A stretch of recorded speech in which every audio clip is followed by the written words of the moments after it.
amigos da Bahia, Roxane Rocha aqui. Tenho imensa alegria em darmos continuidade ao nosso projeto PABcast, que é um podcast do Pátria Amada, o maior grupo de direita em atuação do estado da Bahia.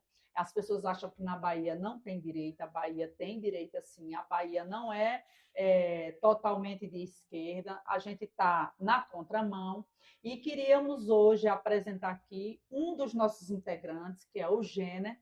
Ele é uma pessoa que faz parte de um clube de motos, é um grupo que apoiou muito o nosso presidente Bolsonaro, ajudou muito nas campanhas, nas motocicletas no Brasil inteiro. Não estou só falando do grupo do Clube de Motos aqui de Feira de Santana, mas em todos que existem no Brasil inteiro.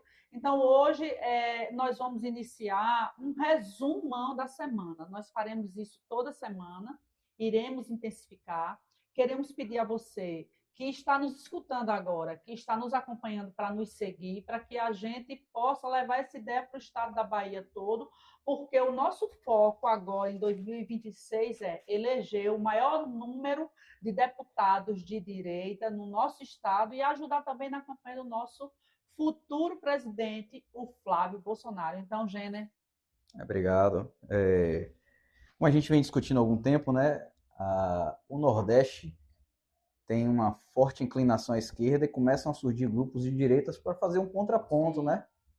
Uma das coisas que a gente precisa entender é que é exatamente isso que é uma grande democracia. Você ter ideias divergentes e poder discutir essas ideias, colocá-las na mesa e escolher o melhor caminho que é para uma sociedade ter prosperidade.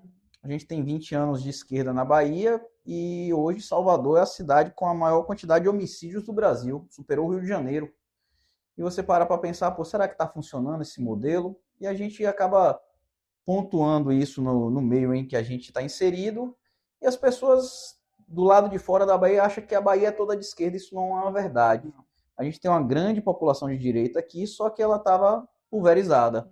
E muito calada também, porque é uma tendência. Hoje a gente começa a ver as pessoas se manifestando democraticamente, se manifestando corretamente, sem quebra-quebra, sem lesar ninguém, mas mostrando que não estamos satisfeitos com as coisas que vêm acontecendo no Estado, né? O que está me chamando mais atenção é onde eu estou andando, né? Nas cidades onde eu vou, e até gravação de rua mesmo que a gente faz, as pessoas espontaneamente elas querem falar sobre a insatisfação delas com esse governo do PT em especial. Essa semana que passou, a gente fez alguns vídeos aqui no centro da cidade.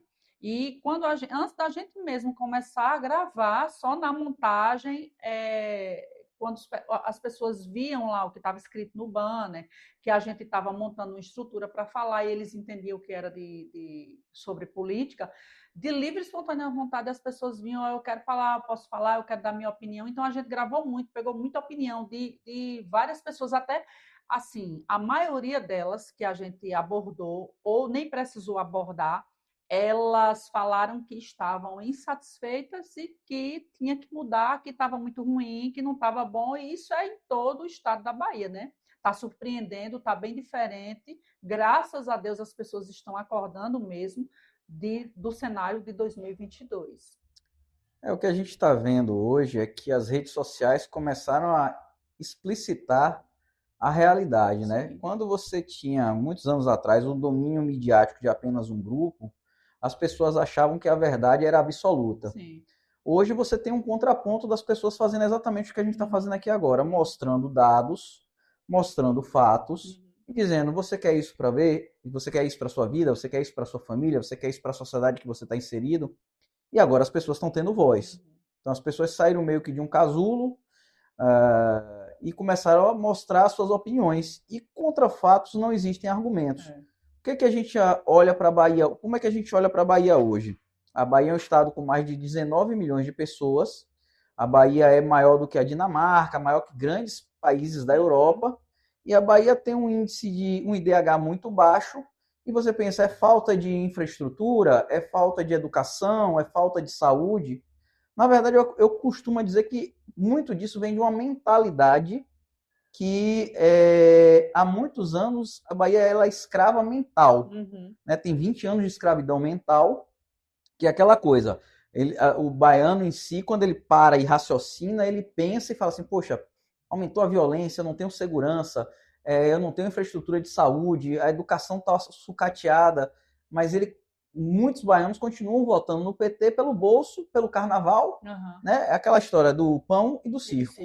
Se você tem o Bolsa Família, para você ter o que comer, a cervejinha, se você tem o carnaval e o futebol, o baiano não tem um senso crítico. E cabe a gente começar a tentar desenvolver isso nos ciclos sociais que a gente está inserido. Eu penso assim, Gêner, que a Bahia, em especial, né, vamos falar do nosso estado.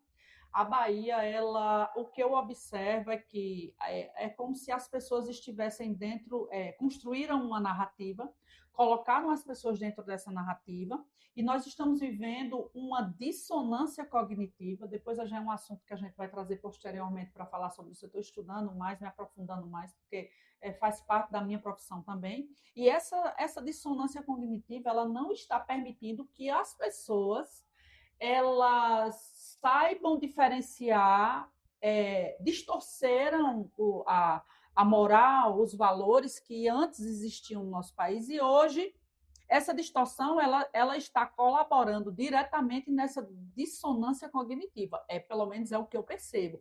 Porque você está mostrando ali para a pessoa, isso aqui está errado, por isso, com provas, com fatos. Sim. E as pessoas elas se negam a acreditar nos fatos, no que ela está vendo, e preferem acreditar na narrativa do que ela não está vendo, simplesmente porque ela acha legal aquele ideal do Lula, que é o pai dos pobres, uma narrativa que foi bem construída no final da década de 90 para ser utilizada no momento certo, na campanha de 2002, e eles tiveram êxito, né? Essa narrativa aí, dessa frase, Lula, o pai dos pobres, fez com que ele ganhasse e se perpetuou até os dias de hoje, que, por exemplo, o nordestino, o que faz parte, o que eu quero falar o que faz parte também dessa dissonância cognitiva existente, não é só na Bahia,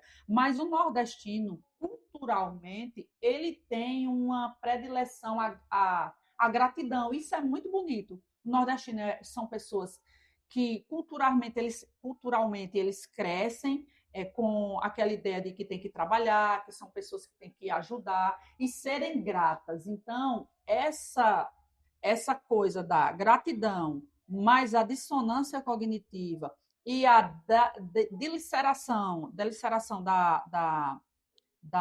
de valores levaram com que a nossa sociedade chegasse no que chegou hoje, o que nós vivemos, ao ponto das pessoas não compreenderem como era antigamente, porque pessoas até que não tinham estudo, pessoas simples, elas sabiam diferenciar. Sim. Não, essa pessoa está mentindo, isso aqui é mentira.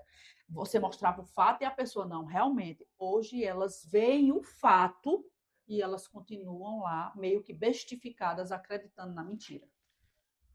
Isso tem alguns fatores. Primeiro, o PT não, a esquerda no Brasil, ela vem trabalhando uma revolução silenciosa, uma revolução socialista silenciosa através da cultura. Por que eles empobrecem a cultura?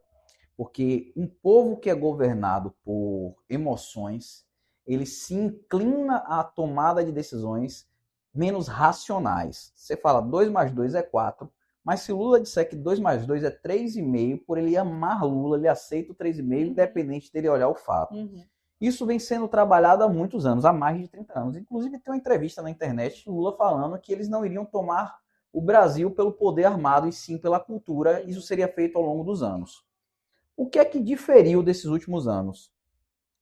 Nós tivemos, a partir dos últimos 10 anos para cá, nós começamos a ter mais acesso à informação por causa dos meios digitais. Antes, há 20 anos atrás, a Rede Globo ela cobria 98% do território nacional e ela era o centro da informação no Brasil. E ela, como centro da informação, bastava que ela dissesse que um modelo de cabelo virava moda, um tipo de música virava moda. Politicamente, ela também tinha os candidatos dela, tanto que ela elege Collor e não elege Lula. Uhum. E logo depois Lula se associa com a mídia e Lula é eleito. Né? Ainda que nós tivéssemos no pleito um cara como Enéas, que apesar de aparência de maluco, aquela barba grande, esteticamente ele era um cara feio, mas ele era um gênio, cara formado, primeiro lugar em vários vestibulares, um cara que escreveu um livro de cardiologia que é referência no mundo todo, mas nós brasileiros, e eu me incluo nesses que achávamos que ele era maluco. Eu lembro de quando apareciam as campanhas eleitorais que passavam na Globo. Meu pai era muito de acompanhar política. E aí eu era adolescente nessa época e eu dizia, agora o doido vai falar, porque a Globo fez com que essa narrativa e esse estereótipo colasse no Enéas e a gente achasse que ele era só um doido que estava se candidatando à presidência da República e que ia ser só aquilo. E eu lembro de uma frase que um dia meu pai me falou, que eu disse, papai, vai começar vamos assistir o doido, daqui a pouco o doido vai falar. E meu pai, lembro disso claramente. Ele não é doido. Se esse doido ganhasse, o Brasil seria outro. Então, meu pai, naquela época, já entendia que Enéas não era aquele doido, e hoje a gente sabe disso. Mas, veja, infelizmente, ele não teve a honra que ele merecia, o reconhecimento que ele merecia, por conta de uma mídia que o quarto poder dominou o país por muito tempo. Né? Você vê que nessa época quem foi eleito foi Collor com Roseanne. Era o casal Disney. Sim. Era aquela coisa do cara bonito, a mulher bonita, subindo a rampa, e Collor foi lá e roubou a poupança de todo mundo. Sim. Então você observa, nós como brasileiros, nós só somos colonizados por uma miscigenação de povos. Portugueses, africanos, ingleses, holandeses, italianos. Onde houve colonização de povo de origem europeia, você observa que a raiz dessa sociedade produz uma sociedade local mais racional. Racional, quando eu falo, no sentido de ser mais... A tomada de decisão é lógica. Ela é menos emocional, um povo mais frio. Onde os portugueses...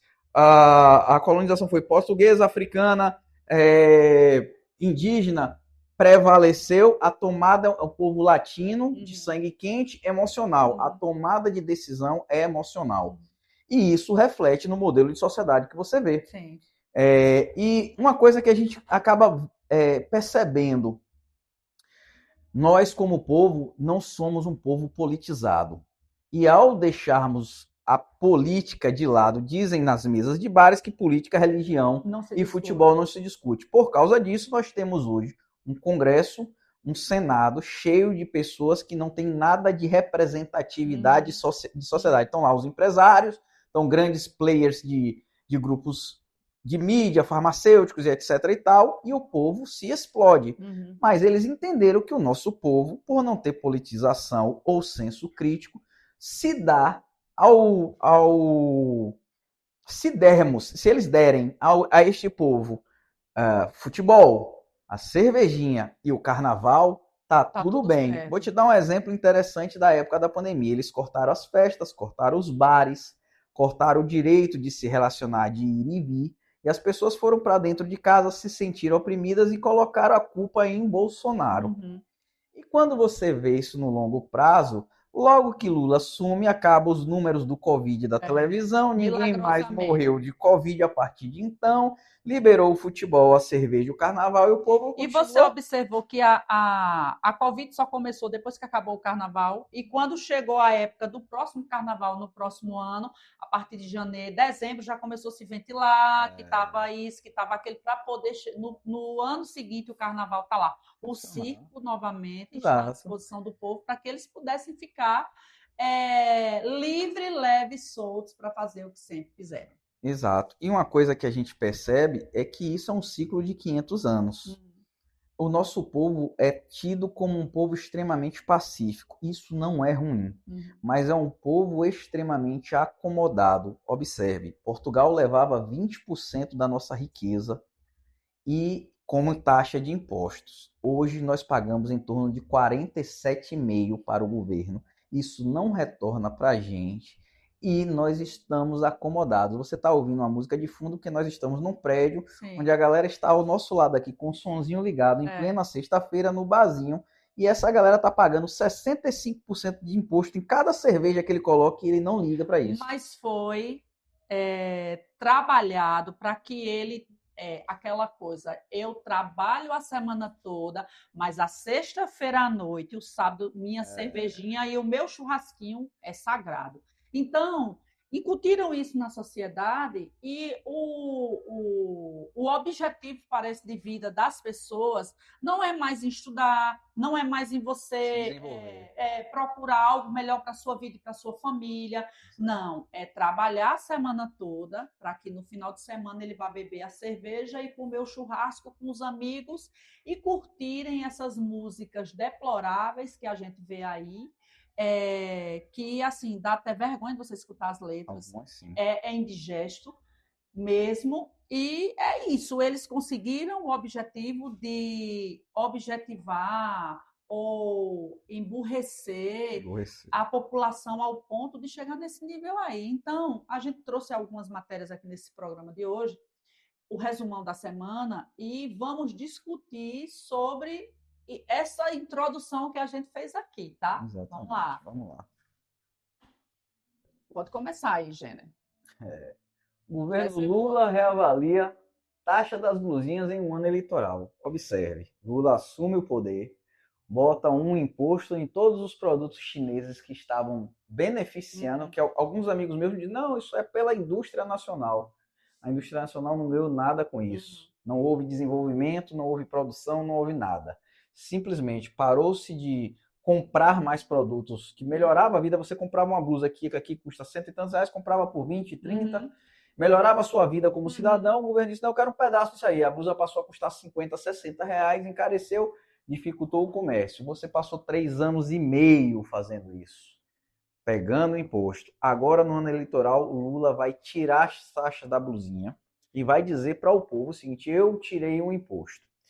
Normalmente, quem não acompanha ou não acompanhava a mídia, falava, Lula beneficiou a gente. Aí você pensa assim comigo, poxa, o brasileiro ele tem memória curta. Ele passou 3 anos e meio pagando imposto ou deixando de ter acesso ao consumo, que era um direito dele, e agora ele vai passar 6 meses com esse acesso. Ele vai achar maravilhoso. E mais uma vez, eu costumo dizer que a palavra imposto é roubo. O que é o imposto? Você trabalhou para alguma coisa, você fez um capital, você botou o seu esforço, o seu risco, o seu capital intelectual, e alguém foi lá e falou, me dá um pedaço que eu vou ajudar a sustentar a sociedade.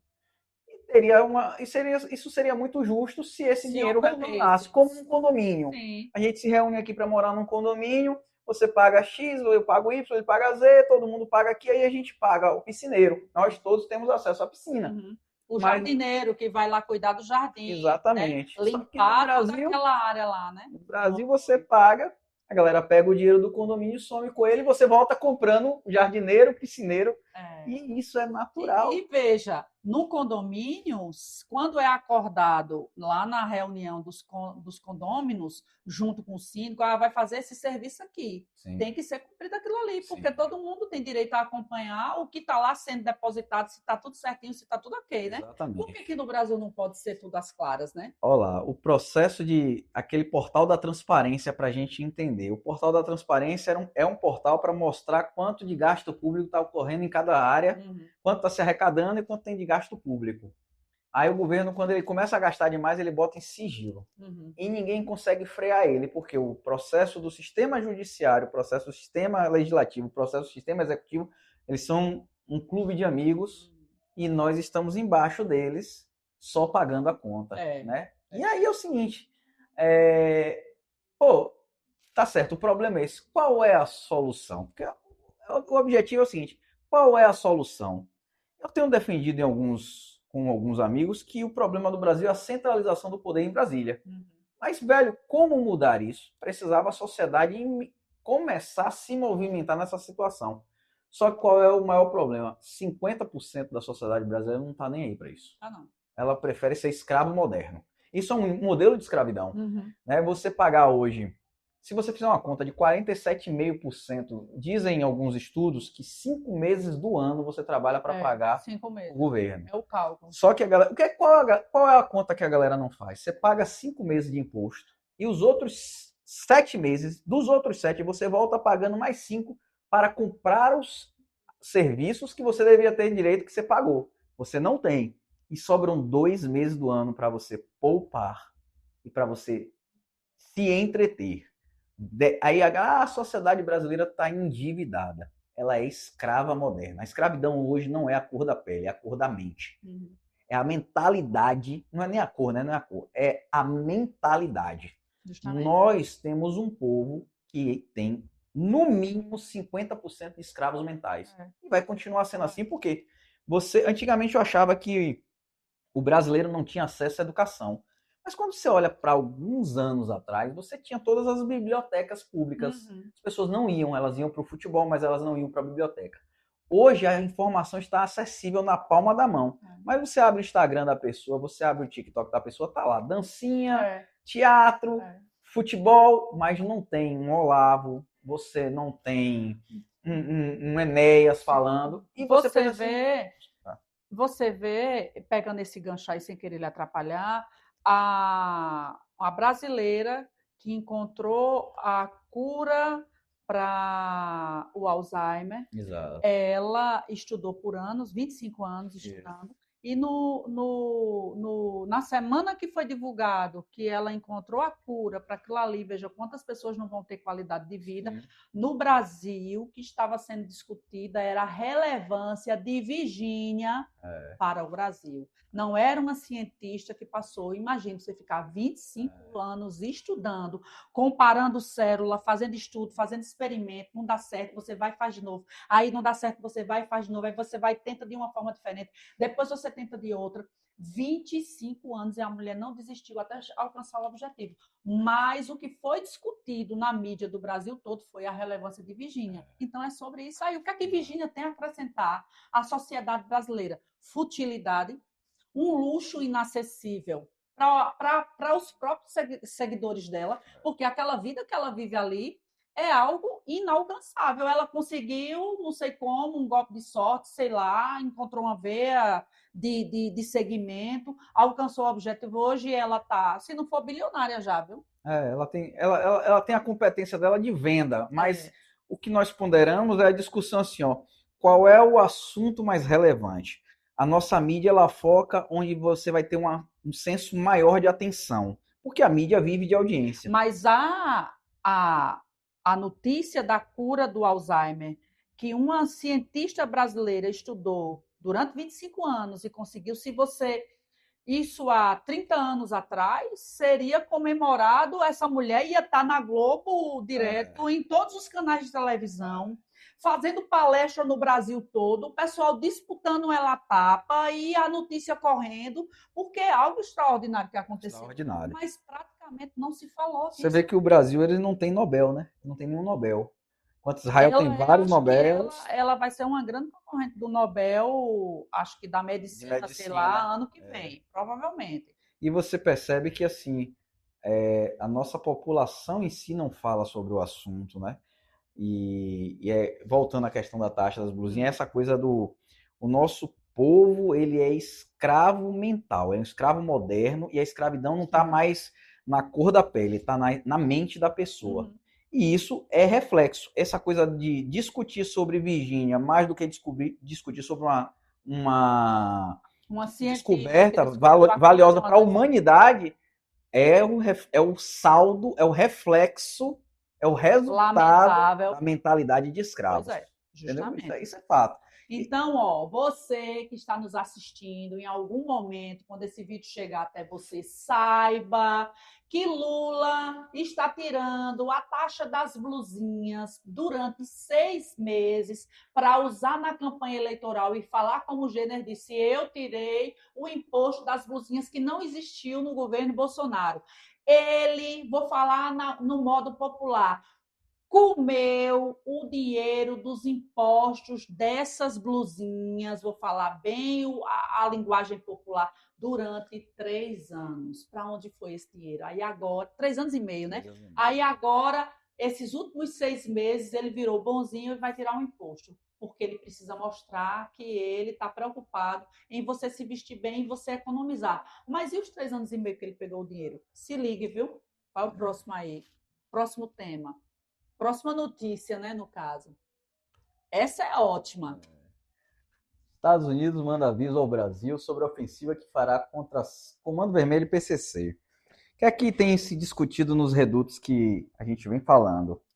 Por que o governo não queria classificar essas duas instituições, Comando Vermelho e PCC, como instituições terroristas?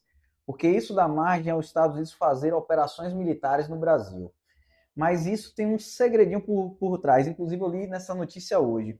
Quem foi avisado primeiro foi Galípolo e não Lula. O presidente do Banco Central foi avisado antes do presidente da República sobre essa intervenção. Por quê? Porque os Estados Unidos começam a fazer asfixia financeira. Assim foi no México. O México nem foi avisado. Simplesmente os 6 cartéis foram classificados e aí começa toda a operação transacionada pelo sistema SWIFT ser rastreada. E aí eles começam a asfixiar. Eu acho que esse rastreio, todo esse estudo aí, isso aí já deve estar tudo pronto. Quando eles chamaram o cara para conversar, eles não iam, vou lhe comunicar porque eu vou fazer. Não vai. Quando eu vi um vídeo hoje pela manhã do Eduardo Bolsonaro e do Paulo Figueiredo, eles estão lá em Washington, D.C., e para discutir provavelmente sobre esse assunto aí, né? Porque eles colaboram muito.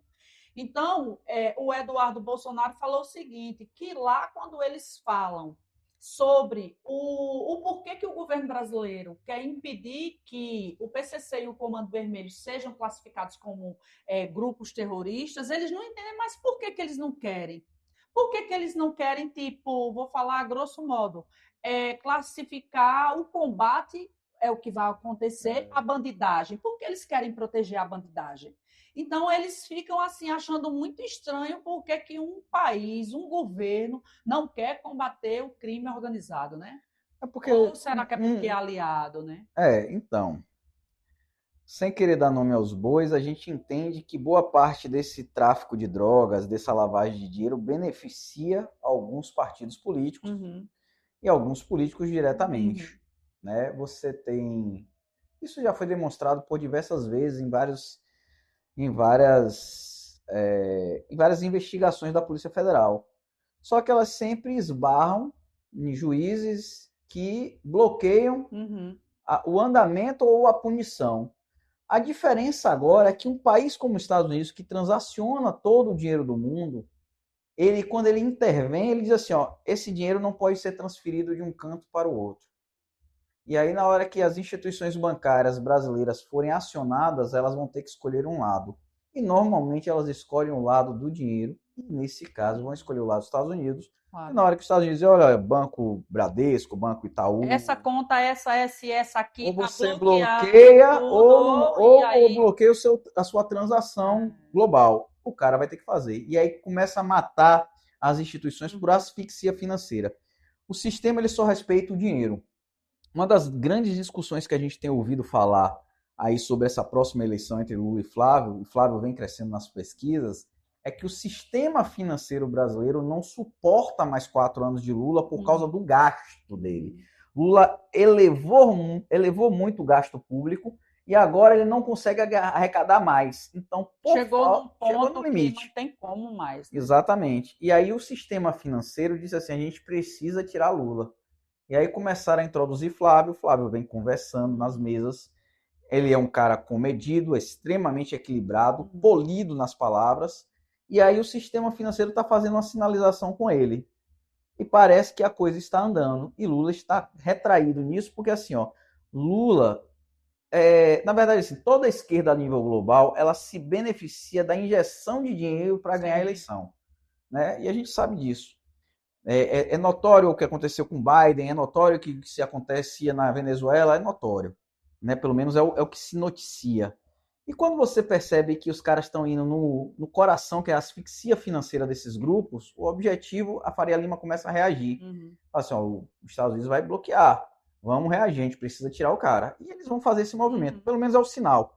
Se não ocorrer nada esdrúxulo, né? Porque a Venezuela ocorreu, os caras mudou os ministros do Supremo, o Supremo da Venezuela ficou todo a favor de Maduro e pronto, foi tomada a ditadura, e aí agora é uma ditadura petrolífera, né? O cara era bilionário, Aqui no Brasil há uma maior dificuldade de fazer isso por causa do tamanho continental e de diversos grupos políticos interessados. Sim. Mas a gente vai ver, a gente vai sentir esse processo dos Estados Unidos agora com essa asfixia. Aí acaba dinheiro para comprar arma, acaba dinheiro para comprar droga, acaba dinheiro para lavar imóveis, o dinheiro fica rastreado. Como é que eles vão fazer? Eu penso o seguinte, que quando isso começar a acontecer, além deles asfixiarem o que está em banco, o que eles sabem que está em paraísos fiscais, que eles já devem ter feito todo esse mapeamento e já sabem de tudo. Tá.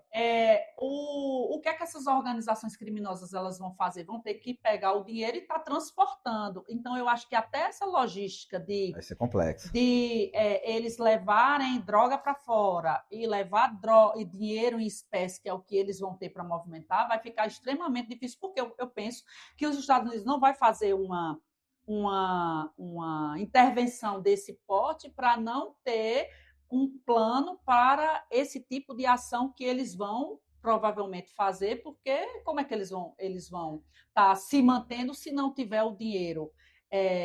A gente vai ver a partir de agora, quando isso acontecer, várias apreensões que a gente via não só de drogas, mas de dinheiro e espécie também. Você lembra dos 53 milhões no apartamento de Gedel, né? Sim. Os partidos que fazem muita lavagem de dinheiro, eles têm muito dinheiro em espécie. O problema é injetar esse dinheiro novamente na economia. Aí o que é que acontece? O que é que se costuma dizer nos meios que a gente anda? Que esse dinheiro é usado para ganhar eleição na compra do voto. Os interiores, é o que se diz. Eles vão tentar fazer esse movimento. Só que perde-se capilaridade. Porque uma coisa é você transportar 50 milhões de reais. Outra coisa é você transportar 5 bi. Né? E aí a Polícia Federal vai ser mais complicado. Essa complicação tem um outro fator. Ele não consegue botar dinheiro lá fora. Então vamos dar um exemplo. Os dois grupos terroristas, o Comando Vermelho e o PCC, eles compram armas e drogas. Acaba de ter asfixia financeira, ele não consegue mandar dinheiro para fora do Brasil para trazer arma e para trazer droga. Se ele não consegue fazer isso, como é que ele vai comprar? Aí ele perde, ele começa a perder, aí começam as brigas internas, aí um começa matando o outro. Aconteceu isso no México, aconteceu isso na Colômbia, quando o Escobar começou a querer ser presidente da República, e por aí vai. Então começa a ter as brigas internas, eles se autocanibalizam. Assim vai ser também... Autofagia. Exato, autofagia. E assim vai acontecer com os partidos de esquerda quando o dinheiro acabar. E uma das formas do dinheiro acabar é exatamente essa asfixia financeira. Os Estados Unidos entendeu isso. Uma das coisas que eu me perguntei quando eles tiraram Alexandre de Moraes da Magnitsky, eu falei, poxa, o cara foi e voltou, não consegui entender. Foi um dos pouquíssimos casos de saída da Magnitsky, né? Eu falei, não consegui entender. O jogo foi diferente, eles mudaram a forma de agir. E aí, assim, vamos ver se isso vai ter um reflexo positivo na eleição. Espero que sim, para mudar, mas não basta ser apenas a eleição de Flávio. Nós temos que eleger muitos senadores, deputados federais e ou as pessoas se levantam dessa curva de servir a partidos de esquerda. É só pensar. Onde a esquerda domina, a pobreza, a violência não prospera. Assume. Próximo tema. Vamos lá. Vamos ver lá. Ramagem. Esse é um assunto, assim... muito interessante. Muito. E satisfatório também, né? Muito Pela a finalização, a conclusão, assim, a gente viu essa semana um herói nacional ser perseguido. Parece até que a gente estava vivendo um filme, tomando partido mesmo dele. E aí a gente viu que o mocinho verdadeiramente ganhou no final, não foi um vilão, se deu bem. E o vilão, nesse caso, é o governo brasileiro, os policiais federais que estão a serviço desse governo, fazendo perseguição injusta às pessoas, né? A Polícia Federal, como o próprio Ramagem fala no vídeo que vocês vão ver aqui, que era motivo de exemplo, né? Era tipo, você viu um policial federal fardado, você, poxa, esse cara aí respeito, né? É o top. Hoje em dia, se eu ver um policial federal fardado na minha frente, para mim, assim, eu tenho nojo. Assim como eu tenho nojo das Forças Armadas. Não estou generalizando, isso não é com todos. Mas, assim, o que remete para todas as pessoas de bem hoje é que essas instituições elas perderam totalmente a credibilidade que outrora tiveram. Vamos lá. Uma das coisas que a gente percebeu nessa questão com o Ramage aí é aquilo que a gente chama de Infowar, né? A guerra da informação. A própria Polícia Federal disse que estava em cooperação para trazer com o ICE, né? Para trazer Ramage. E ele cumpria a pena. Inclusive, o próprio Lula entrevistaram ele em algum momento e ele lá bradando que tinha que vir para cumprir a pena aqui no Brasil, como se o Ramagem tivesse cometido algum crime, ao contrário do filho dele, né? Que pegou o dinheiro dos aposentados e está lá foragido em outro país e acobertado pelos maus políticos do país. O que a gente percebe? Por exemplo, todas as pessoas de bem que foram para os Estados Unidos pedir asilo, elas estão asiladas.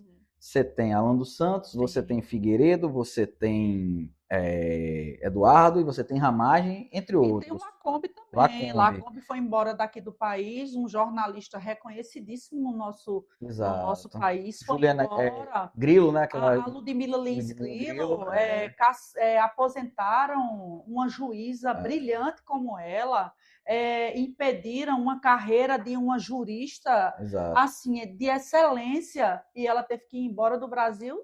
E os Estados Unidos não deportou nenhum deles. Aí eu já tive uma discussão uma vez com um amigo meu que é petista, e ele, porque Alan dos Santos você vai ver, vai voltar. Eu falei, velho, não tem crime.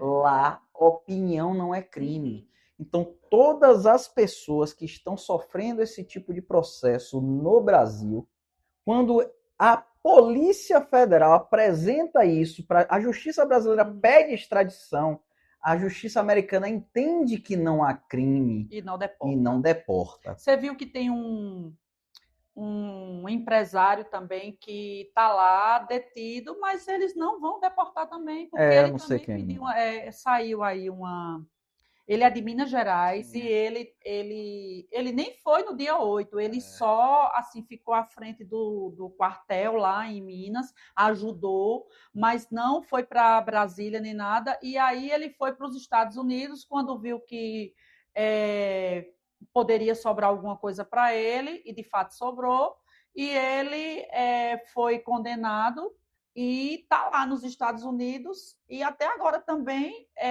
acredito que não será deportado porque ele não cometeu crime nenhum. A Argentina também não deportou as pessoas, né? Então você percebe que, observe, todas as pessoas de direita que foram para os outros países encontraram guarida.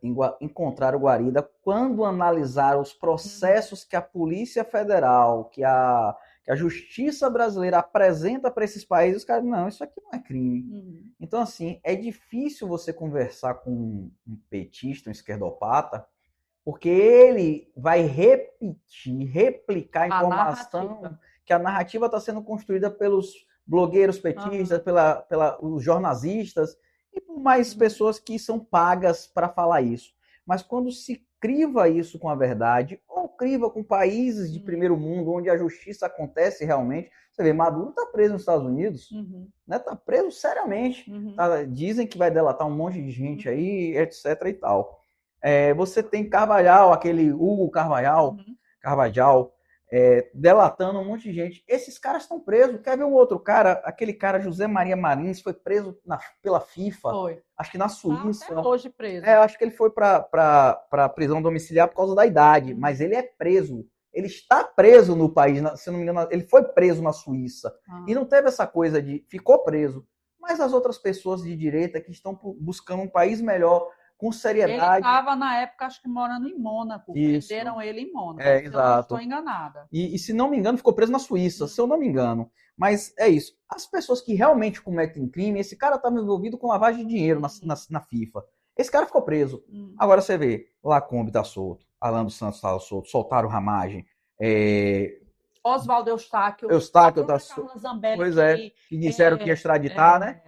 Agora, essa semana saiu a notícia que a justiça lá da Itália tinha votado a favor da extradição dela, mas os advogados vão recorrer e vai ficar recorrendo e ela não será extraditada. E isso muito provavelmente está acontecendo porque existem, tipo, relações, Exato. existem... E a Itália também não é um país não. tão livre de corrupção, Sim, né? A Itália era um dos países mais corruptos da Europa na época. Mas por conta da relação entre os dois países, e eles não querem perder essa boa relação por conta de vários tratados que deve ter com o país, de trocar aqui comprar lá, lá comprar aqui, tratados né? comerciais. Os tratados comerciais que eles têm entre si. Então, para não prejudicar isso aí, eles estão, tipo, isso aqui está errado, então vamos levando, aí os advogados vão recorrer, aí a gente aceita. Porque se quisessem deportar mesmo, já tinham deportado. Eu estava observando Zambelli esses tempos e eu fiquei bem apreensivo com a questão dela, porque Zambelli também não cometeu crime, né? Não. Apesar de ter aquela treta do hacker lá que eu não acompanhei direito, mas a história de Zambelli é um ponto fora da curva, diferentemente dos outros que estão sendo acusados tecnicamente sem nenhum tipo de crime. O caso de Zambelli foi um negócio do hacker que pode ter alguma coisa aí que eu não acompanhei profundamente. Nos outros casos que estão nos Estados Unidos e na Argentina, você vê, não houve deportação. E você pergunta assim, caramba, velho, Ramagem foi uma coisa muito interessante essa semana, porque na hora que eu vi Ramagem, eu falei, pô, vamos deportar um cara sério como Ramagem. Fiquei meio apreensivo com isso. Quando eu vi Ramagem solto, eu falei, os Estados Unidos é um país sério. Muito sério. E você vê a narrativa construída, porque a Polícia Federal, em cooperação com o ICE nos Estados Unidos, apreendeu o ex-delegado Ramagem e vai extraditá-lo. Todo mundo assim, ó, caramba, não é possível. E depois saiu notícias que os policiais federais que estavam lá estavam fazendo uma investigação sem comunicar ao governo americano. Aí é onde entra a situação. Quando você... A grande sacada da direita e da esquerda é essa. A esquerda pega a narrativa, joga o título da manchete e a base eleitoral dele fala assim, tá vendo? Aí a gente da direita fala, caramba, vai acontecer, vamos pesquisar, vamos olhar, vamos estudar sobre o assunto, vamos ver. E aí quando você vai buscar mais profundamente, não houve nada daquilo. Mas o que acontece? Eu tenho discutido isso no meu grupo de moto lá. Existe um dizer na internet, e eu já vi alguns podcasts falando, que o QI do brasileiro, a média de QI do brasileiro é de 80. A média mundial é de 100. Nós somos 20% menos inteligentes que o resto do mundo. 20%. Só que o cara estava mostrando isso matematicamente. Para eu ter uma média de 80, 50% tem que ter menos de 80 de QI e os outros 50 mais. Para chegar numa média ponderada, assim, 50% da população brasileira tem menos de 80 de QI. E uma coisa importante, existem chimpanzés treinados que têm 93 de QI. Não é um chimpanzé selvagem, mas um chimpanzé treinadozinho tem 93 de QI. Pare e pense em um país do tamanho de um continente que tem metade da população com um QI menor que alguns chimpanzés. E aí você para e pensa assim, caramba, velho, a gente está num grande problema. Viu aí onde se encaixa a dissonância cognitiva? A dissonância é isso. É isso aí. Então, ó, vamos soltar o vídeo agora. Solta aí o de Ramagem. Graças a Deus que o Ramagem tá livre. Para mim é um dos heróis nacionais. Eu tenho, assim, orgulho de viver esse tempo que nós estamos vivendo, apesar de toda a perseguição, mas de poder no futuro, porque essa história vai ser contada. É como o meu marido Robson fala, o Brasil precisa ser passado a limpo e será passado a limpo. E esses heróis nacionais, eles serão exaltados no tempo que eles tiverem de ser, serão, isso é justo. E eu particularmente falando de mim, como você, Gêner, como as pessoas que estão conosco no nosso grupo Pátria Amada, com todos os patriotas do Brasil que estamos, não desistimos, não nos acovardamos, nós fazemos parte de uma parte da população que estamos participando e vivendo atos heróicos no nosso país. Isso que a gente está fazendo aqui porque tem gente que não quer mais nem ir para a rua Sim. Né? E a gente está aqui dando a nossa contribuição e poderemos dizer no futuro, não sei se você para a sua filha, para os netos que a Aninha terá, eu para os meus netos, ou para os meus filhos, ou para as pessoas que um dia vão dizer, poxa, vocês faziam manifestação, como é que era Bolsonaro? Eu quero ter orgulho de dizer, eu andei ombreada com esse tipo de patriota no nosso país, assim como tantos outros, e fizemos parte desse grande movimento para salvar o Brasil, né? Mudança. Solte aí, Wagner. Trazer para vocês como é que foi essa minha detenção, essa custódia pelas autoridades americanas. Eu quero agradecer a todos que torceram por nós, fizeram orações, estão do nosso lado, falar da verdadeira justiça. Eu quero agradecer nominalmente ao Alan dos Santos, ao Eduardo Bolsonaro e ao Paulo Figueiredo. Agradecer também ao senador Irã, um amigo de longa data. Eles todos estavam com a Rebeca, ao lado da minha esposa, com muita força e com muita determinação. Precisou de toda a ajuda para fazer chegar às autoridades americanas a regularidade da nossa permanência aqui nos Estados Unidos. Primeiro que eu fui detido por uma questão migratória. Quem está demonstrando que pode estar sorrateiro aqui não sou eu. O adido da Polícia Federal, que vem falar comigo de frente. Eu não tenho nada para esconder. Pelo contrário. Essa nossa Polícia Federal de outrora, tanta credibilidade, se tornou o quê? Uma polícia de jagunços, desse diretor-geral Andrei Rodrigues, que declarou uma cooperação policial internacional contra uma situação de completa regularidade, uma vergonha de diretor-geral, tem que ser afastado imediatamente das funções. Trazendo É isso. Terminou. Então, assim, nós vemos histórias como essas aí, como tantas outras pessoas que estão sendo perseguidas sem ter cometido nenhum crime.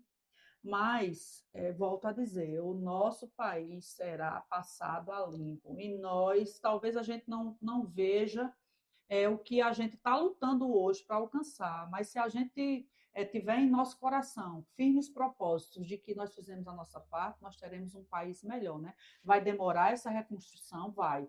Foram 40 anos de aparelhamento e nós somos a resistência, nós somos o freio. Se nós, cidadãos de bem do nosso país, a gente não estivesse entendido através do presidente Bolsonaro, que levantou uma nação inteira de volta ao patriotismo, e as pessoas de bem compreendessem esse movimento e continuassem, e estamos no ponto que nós estamos hoje para voltar ao poder, de fato, na presidência da República, através do Flávio Bolsonaro, eu não sei se daqui a 10 anos a gente conseguiria viver nesse país, não. Com a deturpação da moral, dos costumes e do que é correto no Brasil. Acho que não existiria mais, viu? Eu acho que a gente está vivendo um momento único no país, porque nos últimos 500 anos nunca houve no Brasil 50% da população querendo mudança. Sim. Você sempre teve uma população controlada. Sim. Né? Era uma população que dizia assim, poxa, Collor é de direita.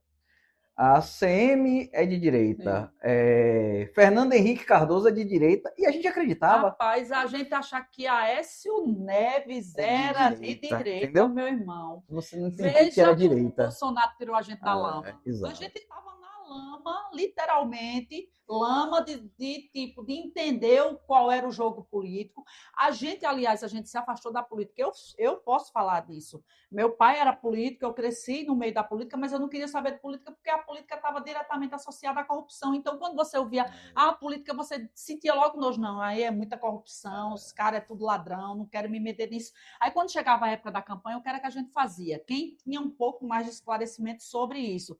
Eu vou ver aqui qual é o discurso pelo que eles falavam, né? O que é mais assim que vai se encaixar para a vida que eu vivo, que me convença, e vou lá e voto. E só, não é mais como a gente faz, não é como fazemos hoje. A gente vai lá, pesquisa a vida pregressa do cara, até os que se elegeram com o discurso de direita, discurso liberal, que se dizendo que era bolsonarista, apesar de que chamam que a gente é uma seita, a gente demitiu todos eles 4 anos atrás. E os remanescentes, que a gente está descobrindo também, de 4 anos atrás. Vai ser demitido sempre. Vamos demitir também agora em 2026. E quem achar que vai continuar nos enganando e que vai chegar lá e vai criar o seu projeto pessoal de poder, a gente demite, 4 anos passa. Exato. Né? E não elege mais nunca. Não. Ó, a gente tem um caso de uma deputada federal aqui em Feira de Santana que vendeu a ideia de ser amiga de Bolsonaro e...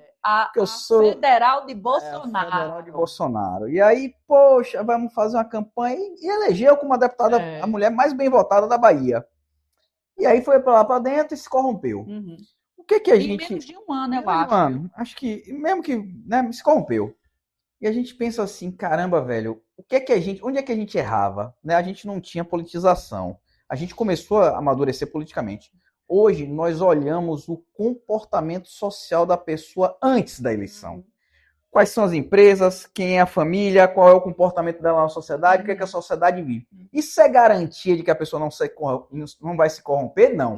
Mas isso é um tipo de filtro. É mais ou menos o seguinte, eu abro uma vaga para gerente na minha empresa.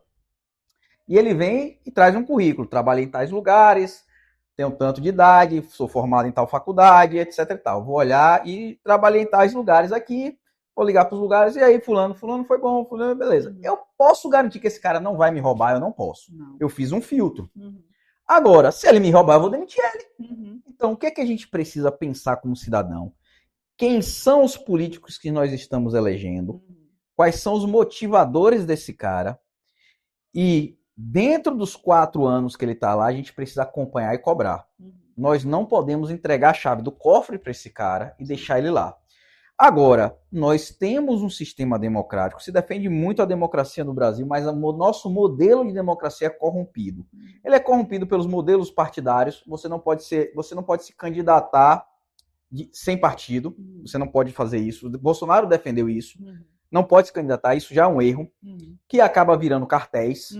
A segunda situação, o voto proporcional, isso não deveria existir, porque isso elege um monte de pessoas que não têm representação na sociedade. Vou te dar um exemplo. Se eu não me engano, dos 513 deputados, apenas 20% foi eleito por voto direto. Se eu não me engano, os números eu não tenho aqui agora, mas apenas 20% foi eleito por voto direto. O resto foi tudo por legenda partidária, puxado. Isso faz com que aquelas pessoas que estão legislando, elas estão legislando em causa própria e não representando grupos sociais. E por que isso é importante? Porque elas fazem leis para beneficiar a si mesmas. Agora a lei da misoginia. Porque aquela lei ali foi uma briga gigante. Se falou que os deputados de direita votaram a favor. Os senadores. A grande questão era que ninguém queria assumir o pato de ficar contra as mulheres num ano de eleição, porque seria um grande motivador contrário a nível de marketing. Até porque o grupo, o feminino hoje, ele é o maior grupo. As mulheres são 50 e poucos, 54% da população, exato. Votantes. Isso o que acontece? Ninguém quis assumir essa pecha para si mesmo. Sim. Só que esse grupo que modelou essa lei, ele não está pensando em proteger as mulheres, ele está pensando em construir uma narrativa. Sim. Quando você vai estudar a lei profundamente, essa lei não protege as mulheres. Ela apenas constrói uma narrativa que é mais ou menos o que está acontecendo hoje na Maria da Penha. Foi uma lei construída para proteger a mulher e que está sendo utilizada de forma errada. E ninguém está falando nisso porque todo mundo tem medo de mexer no nicho. E aí, o que é que nós temos como uma sociedade? Não temos representação de grupos. Vou te dar um exemplo do que é uma representação de grupo. O ProArmas é um grupo que elege senadores e deputados. Você vê que o grupo está ficando forte. O Agro elege senadores e deputados. É um grupo forte. Mas, socialmente, nós não temos um grupo para representar a gente que somos pessoas cidadão, classe média. Não tem. E aí você tem... quando você tem uma sociedade que os senadores e os deputados, que são os legisladores, não representam a máxima da sociedade, você tem um executivo que está de mãos atadas por causa do Senado e do jurídico, e um jurídico que foi indicado por presidentes outroras que são vitalícios, você tem uma sociedade que é mais ou menos um câncer, ela está disfuncional, e agora ela está disfuncional, e agora ela está metastasiando. O que é a metástase? Vou te dar um exemplo. Existem 50 mil homicídios no Brasil. Dos últimos anos, a média brasileira é de 50 mil homicídios. Nós estamos falando sobre o feminicídio, que são 1.500 homicídios motivados por gênero. Nosso problema não é a violência contra a mulher, nosso problema é a violência. Nosso problema a nível de Brasil é a violência. Por que a violência é um problema no Brasil? Existem vários fatores. O pessoal fala que é por causa da pobreza. A pobreza existe em todos os lugares do mundo. Existe gente pobre em todos os lugares do mundo. Só que nós temos um problema de punição. No Brasil, o crime compensa. Ele não é punido devidamente. E quando ele é punido devidamente, que o cara vai preso, ele sai com um sexto da pena, ele tem saidinha. Então, o crime no Brasil compensa. Da base eleitoral... Você viu aquele absurdo que um helicóptero de um traficante foi apreendido. E foi solto depois. Ele foi solto e tiveram que devolver. Exatamente. Veja, porque teve uma falha, mas o fato dele ser um traficante, dele ter conseguido comprar um helicóptero com dinheiro do tráfico, porque teve um erro de uma vírgula que fosse no processo, isso não justifica devolver os bens que foram adquiridos de forma errada, como foi devolvido para ele. E uma coisa que a gente... Num país sério, isso não iria acontecer. Pronto. E aí é onde entra a situação. Num país sério, quando não acontece, as outras pessoas ficam com medo de cometer crime. No Brasil, o cara fica estimulado a cometer. E aí, quando nós vemos isso exponencializar-se, a pessoa fala assim, por que eu vou ser honesto? Por que eu vou respeitar o sinal de trânsito? Por que eu vou devolver o celular que eu achei? Por que eu vou... Porque a máxima é que Brasília é um antro. Brasília é um antro de ladrão, um covil. E aí, não, tem as pessoas boas lá, mas o que acontece é o seguinte... A imagem que eles passam... A imagem transmitida para a sociedade brasileira é que é muito mais interessante para a sua vida ser desonesto do que ser honesto. E quando você passa essa mensagem... Que você vive bem mesmo sendo desonesto. Pronto, você vive melhor no Brasil sendo desonesto.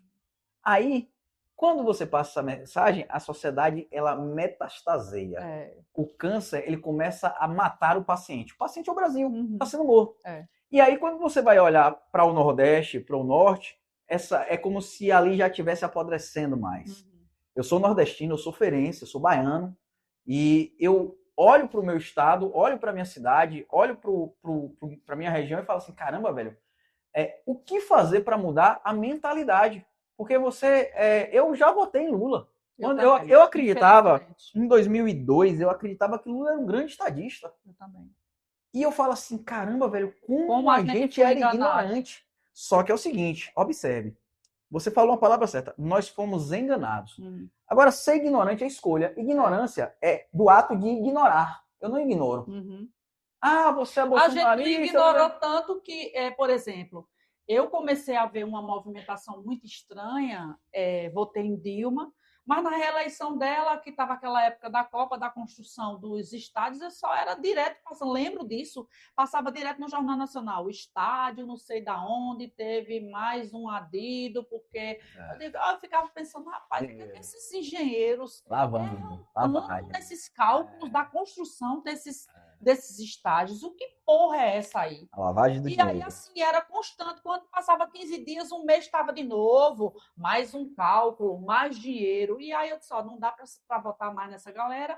E aí, assim, como eu, uma boa parte da população votou em Aécio Neves, achando que ele era de direita, para tirar a esquerda, o PT e tal. E, assim, graças a Bolsonaro, a gente entende claramente hoje como nós éramos enganados, né? Isso está acontecendo hoje na eleição para governador da Bahia. Nós temos a ACM Neto e nós temos Jerônimo, né, que talvez candidato à reeleição. A discussão nos grupos que eu converso é temos que votar em ACM porque não temos opção. E aí às vezes eu me pergunto, né? Nós tivemos Roma na outra eleição, as pessoas não votam. Nós tínhamos opção. Nós somos ignorantes por escolha. Por escolha. E depois nós voltamos reclamando da nossa ignorância. Nós reclamamos disso, mas não é possível. Não sei. Vamos lá. Alta nos preços dos alimentos pressiona a percepção econômica e impacta a avaliação do governo Lula e indica a Quest, né, que é uma das empresas que fazem pesquisa, né? Então, se a Quest, que tem uma tendência à esquerda, está falando sobre isso aí, imagine como não deve estar ruim. É como a gente estava falando no início do vídeo, né? Eu acho que até essa aqui dispensa comentários. A gente está vendo que as pessoas, até as mais simples, elas estão, de fato, percebendo que está muito ruim a economia e o termômetro dessa economia ruim, gerida pelo PT e pela esquerda, é a pouca movimentação de pessoas na rua, no comércio, lojas fechando. A gente não vê aquela vida pulsante que tinha no comércio de 4 anos atrás, infelizmente. Pode botar o próximo vídeo. Que é, do meu ponto de vista, eu espero que já seja ele, o que eu queria falar sobre o MST, né, gente? A gente viu essa semana que o MST saiu encaminhada daqui de Feira de Santana, o ponto de partida foi daqui, e foram andando até Salvador em forma de protesto, né? Eles vivem em protesto eterno, invadindo as propriedades privadas, acobertados por esse governo de esquerda, porque no governo Bolsonaro essas invasões caíram drasticamente, a gente praticamente nem via mais, né? E aí eles saíram caminhando de Feira de Santana até Salvador para finalizar essa caminhada na Assembleia Legislativa. E chegando lá na Assembleia Legislativa, a gente tem alguns vídeos, né, de a alimentação deles sendo servida dentro de um balde. Tu viu essas imagens? Não. Era feijão, arroz sendo tirado de dentro de balde. E eles achando que era o máximo aquilo ali, né? Eles mesmos, voltando ao assunto da dissonância cognitiva, eles vivem dentro de uma realidade paralela. Uma realidade que ela não sei que cegueira é essa de você querer viver dentro de um acampamento eternamente amém, e você não tem um desejo de você morar em uma casa, de você ter o seu próprio banheiro, de você ter a sua privacidade, de você oferecer o mínimo de conforto para os seus filhos e você viver em uma vida que não tem nada disso, que você poderia estar trabalhando e você poder ter uma vida digna, mas não, eles preferem viver agredindo as pessoas, muitas vezes invadindo a terra de outra pessoa e não fazem nada porque eles invadem e eles não trabalham. E quando trabalham, toda aquela plantação e aquela produção que eles fazem, os acampados trabalham, recebem quase nada e toda aquela produção é vendida para beneficiar o chefe lá daquele assentamento, como eles chamam. Então, se esse aí também não for um outro grupo terrorista, porque vocês vão ver aí nas imagens, ele atacou Não, ele atacou o cinegrafista. A gente apelida ele de Bob Rosa, porque ele é um dos assessores do deputado Leandro de Jesus, um amigo nosso, cinegrafista, uma pessoa de bem, estava lá andando tranquilamente, filmando ele chegando na Alba, e eles agrediram o Adenilton gratuitamente. Vocês vão ver aí nas imagens. Você vê que tem imagem contra a regra. Você vê que não teve um policial agredido no 8 de janeiro, teve gente que pegou 14 anos de prisão. Pois mas isso aí tudo, pode. E aí não vai ninguém preso, né? Isso aí pode, né? Não é sobre... Vejam aí. Olha aí, ó. Facão. Pois é, meus amigos, eles são canalhas, subversivos, vagabundos. O que eles fizeram com você? Eu não estava filmando eles, não estava nada, eu só olhava eles passando, também eu vi uma mão tentando ficar no celular. E aí, quando eu puxei de volta o celular, eu recebi uma paulada lá na foto. Tivemos uma paulada aqui, o outro veio com a foice na mão, que eu consegui filmar. E aí, eu gritei os policiais, eu ia ver só as fotos, porque eu não sido lixado ali. Olha que cidade que esse cara fazer isso, ó. E você vai pedir por quê? Você tá me pedindo por quê? É assim que é respeitado, né? Eu não tô com minha palavra na foto. Olha como são canalhas, um pedaço de pau, tem que ameaçar todo momento que está filmando, porque eles não gostam que você saiba a verdade do verdadeiro sentido do MST. Eles são terroristas, invasores de terra, são canalhas e vagabundos, e isso É isso aí. São canalhas, são vagabundos, porque eles não trabalham, porque eles querem usurpar o que pertence ao outro, porque eles não suaram de verdade para conquistar aquela terra. Você não tem nada a ver se a pessoa comprou a terra e ela simplesmente não quer plantar, é dela, ela faz o que ela quiser. E eles não respeitam e partem para a agressão de fato. E isso é horrível. Eu espero que as pessoas de bem do país vejam isso aí. A gente teve 4 anos de paz, Jenner, no governo Bolsonaro. A gente não via esses vagabundos fazendo isso aí que eles estão fazendo. Eles fazem porque eles recebem incentivo do governo que está hoje aí no poder. O maior exemplo que a gente tem, que a gente estava falando antes, que o Brasil tem o estímulo do crime, o estímulo. Uhum. O MST no governo Bolsonaro reduziu em 90% as invasões. Por quê? Não tinha estímulo. Não tinha estímulo e tinha punição. Sim. Aí entra um governo que estimula a invasão de propriedade, estimula o roubo. É um governo que rouba o INSS, rouba todas as instituições em que o governo de esquerda pega, ele tira um pedaço dele. É só corrupção. Então, um governo que pensa assim vai estimular movimentos desses. Uhum. Esse é o braço armado de governos de esquerda, que todo lugar tem os seus. O que acontece? No Brasil existe o estímulo ao crime. Enquanto a gente, como cidadãos, tolerarmos isso, enquanto a gente não batermos de frente, eles vão crescer. A diferença é o seguinte, os Estados Unidos teve uma guerra civil, outros países teve guerra civil, porque alguns grupos não toleravam outros grupos. E fica sempre o grupo que está andando corretamente. O bem sempre vence. O nosso problema é que nós estamos acomodados. Eu acredito que o Brasil hoje tem um problema de acomodação mental também. E vamos levar um tempo para que as pessoas entendam que esse tipo de grupo terrorista, que é o MST, volto a repetir, o MST é um braço armado do PT, é um grupo terrorista que causa terror. Não sei se você viu, teve uma família que foi sequestrada dentro da sua própria casa porque eles invadiram as terras desse agricultor, queimou lá a plantação do agricultor e sequestrou a família. Então, assim, isso é assim o auge do absurdo da impunidade desse MST. Então, é contra esse tipo de situação que nós vemos hoje no país que nós precisamos mudar a realidade do nosso Congresso Nacional. Isso eu falo, senador e deputado federal e deputado estadual. Pensem se vocês querem continuar com esses mesmos que estão aí no Congresso. Isso eu falo dos que estão no Congresso, que não votam a favor do povo, que tramam projetos iníquos para se locupletarem no poder. Vocês sabem quem são esses parlamentares. Você, no seu estado, e principalmente aqui na Bahia, pensem que a gente tem que exterminar esses mal políticos da vida pública. Então, queria finalizar aqui o nosso programa de hoje agradecendo a Jenner pela participação. Faremos outros, né? A gente vai ficar gravando toda semana e postando vídeo do resumão da semana para atualizar vocês.